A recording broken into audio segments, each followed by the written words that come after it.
Selamat, Alyssa Soebandono dan Dude Harlino dikaruniai anak ketiga, ini nama lengkapnya. Kabar bahagia datang dari pasangan selebritis Alyssa Soebandono dan Dude Harlino.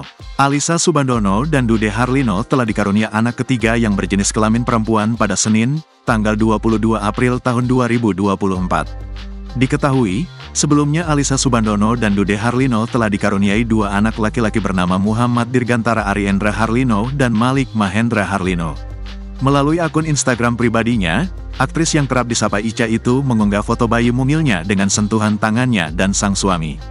Bayi perempuan Icha tersebut diberi nama Aisyah Aulia Putri Harlino. Nama aku Aisyah Aulia Putri Harlino.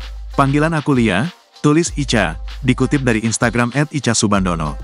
Anak ketiga Icha dan Dude tersebut lahir dengan berat 3,67 kg dan panjang 48 cm.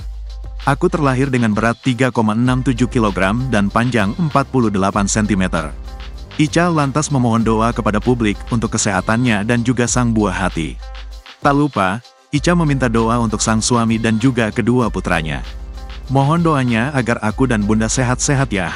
Jangan lupa doakan ayah, abang Rendra dan abang Malik juga ya. Terima kasih, tutup Icha. Unggahan Alyssa Soebandono tersebut langsung dibanjiri ucapan dan doa dari rekan artis.